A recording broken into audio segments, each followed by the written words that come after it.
degrees, darling. I'm not drinking tea in 90 degrees. It must make sense. Okay, but it makes sense to me to drink hot tea in 90 degrees. Oh, girl, tell us about it. Girl. See, the table was in that way, Sean. Dang. Give me show us then.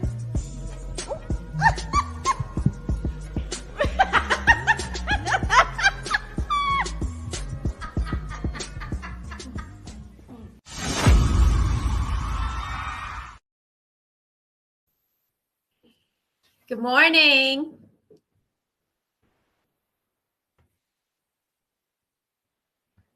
Good morning, everybody. Happy Sunday. Yes, happy Sunday. I was on mute again, y'all. I'm sorry. But good morning, everybody. Welcome to the pre-show. Welcome to church. Happy Sunday, everybody. Yes, welcome to church. You're right. I know. Thank you for joining, guys, us on this Sunday morning. We appreciate you getting up this morning with us to share a little bit of your time.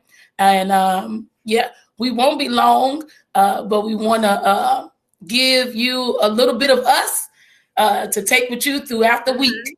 Okay? So good morning, everybody. Right now, before we go any further, please share this video. Go ahead and start sharing this video. Yes, please do so, y'all. We ask y'all to do this every week, so you already know what to do. So come on. Period. Y'all know what to do. I hope that everybody had a wonderful week, and I hope that this week coming up will be an even better week than last week. You got to wheel that thing in, everybody. Yes. Wheel it in. I know that's right. Yes. All right, so I'm trying to give everybody enough time to get in before we start because our time is precious and we want to utilize every bit of time that we got. Sean, how was your week? It was really good.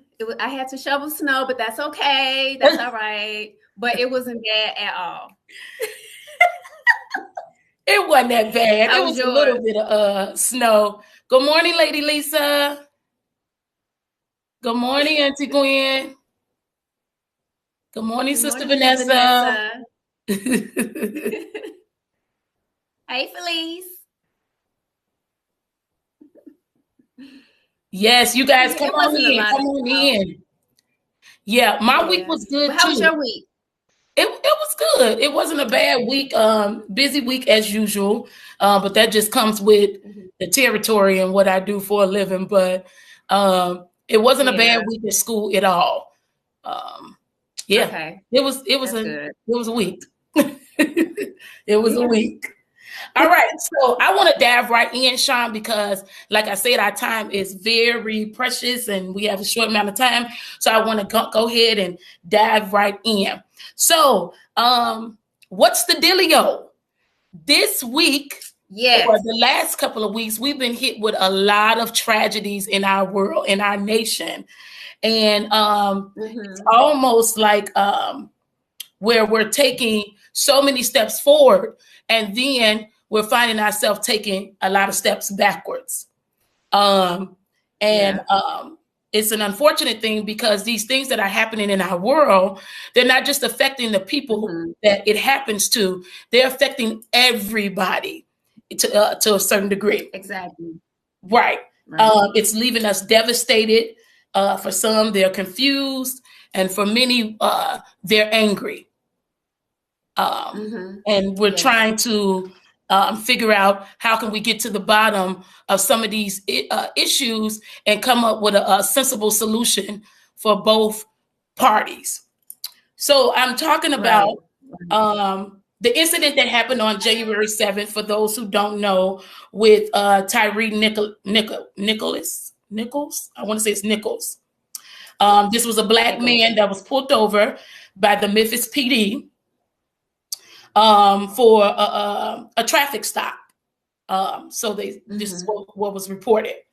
Within 30 minutes of this traffic stop, this man was brutally beaten, and he was beaten by particularly 5 different police officers, beat to his death because he ended up dying 3 days later. after this tragic incident.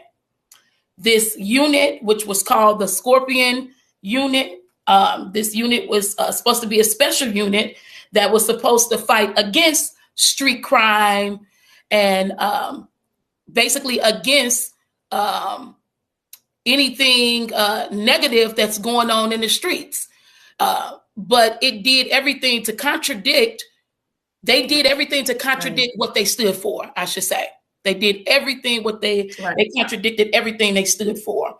And so what I wanted to do was I wanted to bring a special guest on today to not only shed light on the incident, but just give some advice on how do we handle situations like this, such as traffic stops or any type of interactions with law enforcement, and just as citizens, how do we approach it?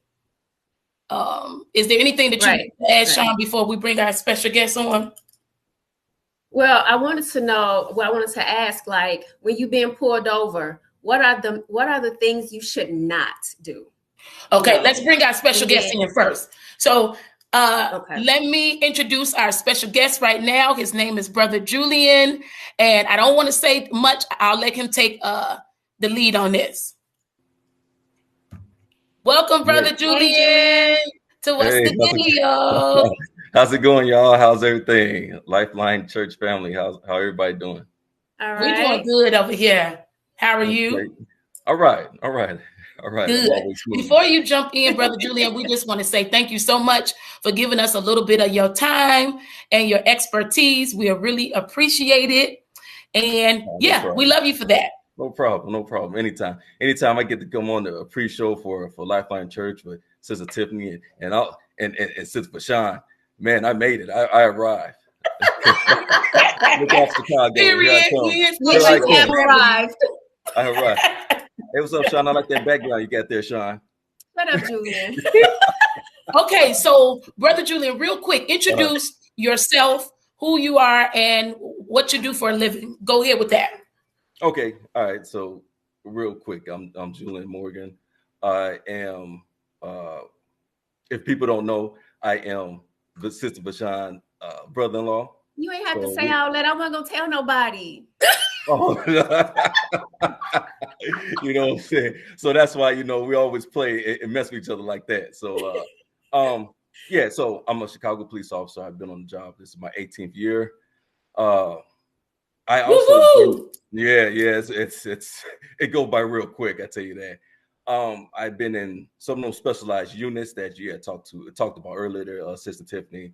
So I know a lot of things to do about law enforcement and police, and so very knowledgeable and experienced in it. So I am glad to be here to shed some light on any question you guys have. I love it. Very good. 18 years, that is commendable. If nobody else tells you, I appreciate it, and I thank you for your hard services for Chicago, Illinois. Oh, thank you. Appreciate you. Yes. All right, so we're just gonna dive right in. Okay. So Brother Julian, I know that you are aware of what happened and what took place with Mr. Tyree Nichols, and that whole incident was just irate. I'm not an expert in that field, but I know for a fact what took place was just wrong. It was just wrong. Mm-hmm. If you can tell or shed some light on what is the normal routine and what is supposed to take place during a traffic stop. Start us there. I mean, okay, listen, for a lot of people don't know, a traffic stop is the most dangerous stop officer can make, right? I mean, we're very vulnerable. Mm-hmm. We get out the car to approach your car and not knowing what you have in there. A lot of officers have died during traffic stops. So we got to rely on our tactics and training when we approach a vehicle. Okay, with that being said, what a civilian can do, whether the infraction is, and I tell you, it's a plethora. There's a lot of things you get stopped for. A lot of people don't know that. Right. But I mean, so we approached the car. Sister Bashan earlier said, "What do you do?" So the easiest thing to do is have your hands on the wheel where the officer can see them. If it's at nighttime, you can turn on the dome light so it can be real visible. But remain calm and just wait on the officer's directions. That's all.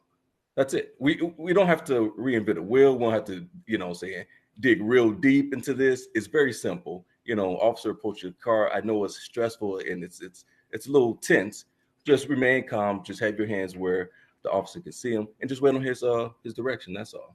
If he asks for a license insurance, make sure you let them know, hey, it's where the license insurance at, because not a lot of people keep their insurance and license in a glove box or in their wallet. Sometimes it's in the back seat, or it's in a trunk, or whatever the case may be. So just communication is the key, So that's what I can say. That's probably the easiest and best thing to do when you get stopped by a police officer. And one thing definitely not to do is fiddling and fumbling inside your seats or underneath your seats when officers approach, because you can really intensify the situation that way. Okay. That makes sense. That's good. Sean, did you want to add to that before I go to the next question, or? No, you can go ahead. Okay. So because of not just only this situation, there's been obviously multiple situations where the traffic stops have ended up, unfortunately, ended with death or whatever the case may be, even going back to Rodney King and all of those things. So this is not something that's just new to our world. This is something that's been going on. Why is how should I word this? Is putting lights on what as a citizen, how people automatically reach for their phones and they want to have something to record because they feel like their safety is being jeopardized and all that. What is that necessary? Okay, so with the body cameras now, a lot of departments have body cameras. In the state of Illinois, they passed a bill where all departments are supposed to have body cameras. Okay, fine. We've been having body cameras for years. I want to say maybe four or 5 years we've been having body cameras. So everything is being audio and visually recorded. But it was a time when I got on, it was illegal to record police officers, but that law's changed. So you can record police officers, no problem, but you can't interfere in their investigation. That's where a charge you can be locked up. So if you show respect in that way, I mean, you get zooms on these cameras. These cameras are high tech now, so you can stand, on one side of the street and zoom in. It's no problem. But you can't. You can videotape as long as you want, but you can't just interfere with the investigation. That's good. Okay. I think that's good to know, and I think that that's important for everybody to know, because it's not necessarily what you're trying to prevent from happening. It's the way you're going about doing it, because it's so easy to point the finger and what they're doing that's wrong. But you also have to reassess what you're doing to heighten the situation as well. Right. I think most people forget that police officers are humans too, and they want to make it home just like you want to make it home. You got that right. Right. And that's not to justify the incident, guys. We're just giving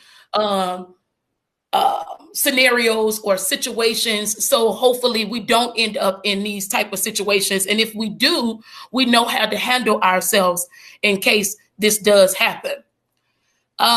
When during this time, are you asked to get up out of your car, and is that within the boundaries of a traffic stop?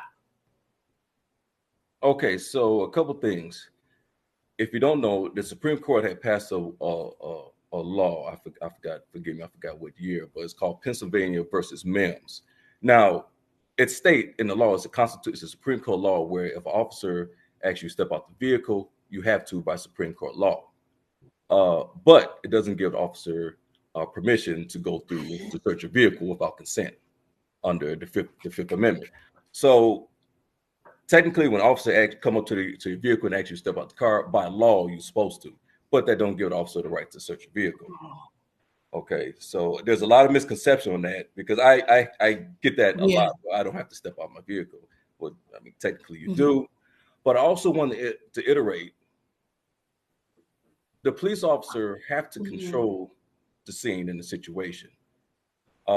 Absolutely.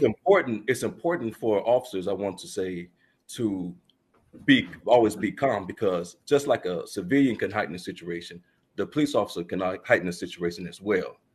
But since we're trained and we're controlling the scene right now, we always supposed to approach things at a lower level.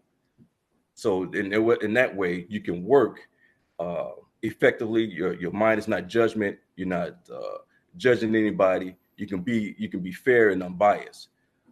So if I see a person who's nervous, because I read body language, if I see a person that's nervous, then I feel like it's my job or the officer's job to make sure and reassure that everything is fine. Just listen to me, to calm that person down, so you can interact with the person. Say, well, if there's any physicality or any argument or or anything like that where potentially something can go wrong. Somebody can get hurt or killed in that matter. Okay, that's good. Can you hear us still? Because mine's froze a little bit. Okay, Sean, go right on here. Yeah. This incident that just happened, do you think this could have been avoided? Like, oh, most definitely. But on who's like, what did Tyree do anything wrong or anything to, provoke, cause it? Here's the thing. What I had just said. First and foremost, our thoughts and prayers go out to Tyree Nichols' family and friends. Absolutely. What happened was just egregious, and it was terrible, and it was disgusting, because as a law enforcement officer who've been on for 18 years, I really and God get all the glory, I rarely have any problems out there. I don't have any problems out there because the most important tool I have is my mouth, is my speech. Like I say, you can control a lot of things with your mouth. I think in the Bible it says a soft word can calm any wrath. So I mean, this thing is not. It's not hard. It's not rocket science. I mean, when you're dealing with people can get on your nerves, and like you said earlier, sensitivity. It's we're human beings as well, but we have to understand. Law enforcement in general have to understand. We come with so much authority and so much power. We have to control that. We have to control that power. And if you have a heart that's just not good in the first place, you getting this power, is this authority is just exacerbate your what I want to say, your character just even worse. Mm-hmm. And that's what happened with these officers. These officers were just, and I use that word officers lightly, loosely, because they're not officers to me, because That's right. that shouldn't have happened that way. I have plenty of times where I'll chase somebody on foot and in vehicle. I'm a little different. It's fun to me, but I'm not at the end of it, doing what they're doing. I'm just happy that I caught you. It's a cat and mouse game. I'm just happy that I caught you, because especially on a foot chase, I'm 235 pounds without the gear. And with the gear, I'm like close to 250, 255. And I'm chasing somebody that's 160. I should have catch you. So I do not, back to that question, I do not condone what these officers done. All the young man, Mr. Nichols, did, he did a moving infraction. Okay. His part that he messed up on was not, he ran. I don't condone people run. You could always sort things out later on if you just comply, whatever the case may be. If you don't have a license, if you have a warrant, whatever the case may be, if you have a gun on you, don't worry about it. That would be taken care of in the courts. But you have your life, you're not hurt, so, but a traffic stop shouldn't end that way with a young man just fleeing. He's not posing a threat. In our use of force module, he'd be categorized as an assailant. He's an assailant that way. He's fleeing. But when because he ran, when the officers caught him, okay, he went from assailant, then he went down to a active resistor. So he's not fighting. He just don't want to be cuffed up. So in our use of force, what we can do open hand strikes. We cannot close our fists and punch somebody. That's why these officers got charged. They violated the whole thing they swore to. And there's other ways he could have did it. Nobody was trying to cuff the young man. It's 5 of them. It didn't take all that. It was just that scene was just so horrible, and it took me a while to watch the video. So you know, my wife and I, we watched it yesterday, and it was just rough, and I'm just appalled at what happened, and that should never happen. So the answer to the question, no, it doesn't happen that way. Only if the person posed a serious threat of bodily harm or theft. Okay. Wow. Yeah, I haven't watched the video, and I have no plans on watching the video. I'm done with these types of things. I'm done watching these videos. I can't. I haven't watched when it first aired. I watched the beginning segment of it, and then I just logged completely out because we forget this is a human being that's being tragically beaten. His life is being taken from him, and regardless of the situation, I just didn't want to see it. I didn't want to see it. It was just too much to view. Exactly. But what I want you to do, Brother Julian, if you can at this moment, I would like for you, because our youth now has developed this stigma in their head of they don't have a healthy respect for authority anymore. And this, I want to say, this is one of the things that plays a role in it, although it's not the gist of all of it. I'm sure there are a lot of other things that add on to it. But what do you say to ease people's tension or their minds about the relationship between citizen and law enforcement? Oh, wow. That question, I want to say, has been asked since George Floyd and Eric Garner, and Jacob Blake, and it's messed up. And now Tyreek Nichols, and it's like, how bridging the gap is essentially what you're asking. And people, and for the people who see these headlines and see the videos and see the people who get killed by the police,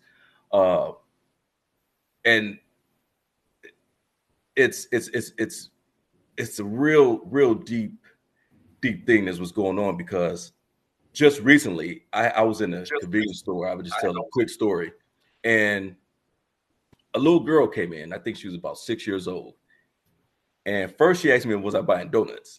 And I was like, no, I'm not buying any donuts. But then she asked me, she said, all police officers are bad. And that really hit me. And I was like, oh, no. I was like, no. And her father was with her. And her father said, no, not all police officers are bad. So I was looking at her and I asked, do you think I'm bad? And she said, no. And I said, okay, cool, because I'm not. And I want to tell people, I have this discussion a lot. And what I want to say is, you have to, I know this may be hard, but sometimes you have to look at things as an isolated incident. 99% of the officers come out there to do their jobs. They do it effectively. They want to go home and they want to serve the community. It's just messed up because you have the 1% that disrespect the oath. And the crazy part is that's in all profession. We look at all profession, there's, as long as you have human being, there's good and bad, right? And what I want to tell people, if you can, just look at everything as an isolated incident and not rope everything in a bunch like all officers are this, all officers are that, because I can guarantee you that we're not. And to bridge this gap between, it's going to take a lot of effort and a lot of work from law enforcement to extend of olive branch to say, hey, we don't condone what the bad officers are doing. We don't accept it. We don't tolerate it. And just look at what happened from George Floyd until now.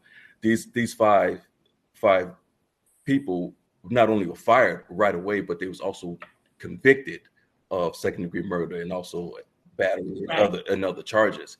So we can also, so people can say and look at, well, policing have progressive since the few years from George Floyd. And and I just want to tell people that men and women. There's a lot of men and women out here that's out here for the right reason, and also to want to do a good job and want to affect the community in a positive way. That's good. I believe that. And you know what? As a citizen, I've always done my part in educating my boys on not developing that notion or that stigma that all police officers, because it's easy to develop it when you're watching the news or you're constantly seeing friends or loved ones being killed.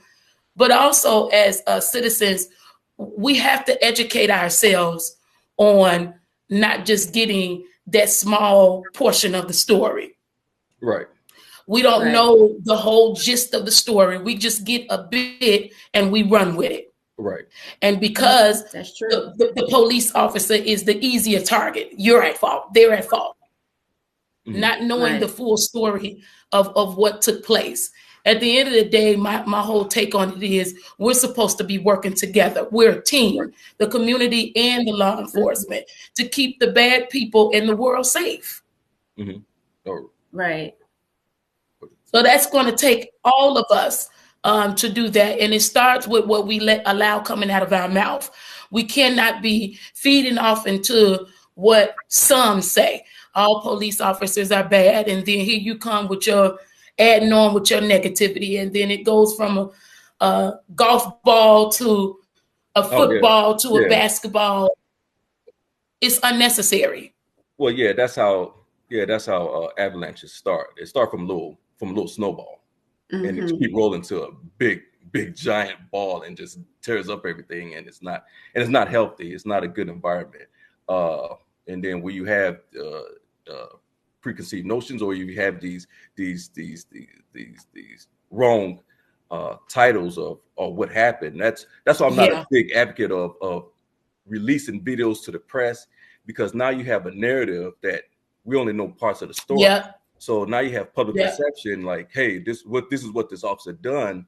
And when it goes to we want justice and we want the officer locked up, and then after the investigation is complete, then the officer is exonerated because he was following in the letter of his use of force or his policy and procedures. And we need to be careful with that. The media need to play a part on being careful, persuading people's minds because of, I don't know, likes, or revenue, whatever the case may be, because you get impressionable people out here. And also another way to build a relationship. As far as building a relationship, we should look at this thing like any other relationship, man, woman, friends, or whatever. Come down to the table and have a serious communication and a conversation on what can both sides do. Right. Relationship is always 50-50. It's never 70-30, 80-20, nothing like that. So that's right. That's right. I mean, we all just had to come together and sit down and communicate. This is how we police. We can use the community help, because Sister Tiffany said it earlier. We all in the same fight here. We want peace. That's right. Own your part. Own your role and your part. Yeah, we want to go in the community and have the community trust the police. We want also the police officers not have the flip side of the coin. That we don't want the officers coming in. We're working the areas and thinking all people in the neighborhoods is this way, because the shoe, we can swing the pendulum this both ways, because it doesn't. You get men and women who live, unfortunately, are in the communities where there's high crime, high gang infested, drugs, whatever the case may be. But for, like I say, with if we both have an understanding and we both converse and have an understanding and respect, then bridging the gap shouldn't be a problem. But I do want to say there is a part of that bridge that won't be connected. There's people on both sides who just don't want to bridge the gap. And in that case, there's nothing you can do but just respect each other's space. Right. Exactly. That's it. Well, Brother Julian, we want to thank you so much for tuning in, for coming on What's the Dilly'O with me and Sean, giving us your expertise. It is greatly appreciated. First Lady just said we appreciate you as a lifeline partner family. And we want to place the blood of Jesus over you, and not just over you, but your department, over your partner, and everything that's attached to you. We plead the blood over you as you go back and forth on this job and serving your community. We just thank you. Guys, we thank you for tuning in to What's the Dilly'O. We hope that this helped all of you guys in some way, educated you on the do's and don'ts and how to interact with law enforcement. Listen, the best part is on its way. We are about to get the word. Stay tuned in, stay locked in, continue to share the video. And until next time, have a wonderful week. Stay blessed.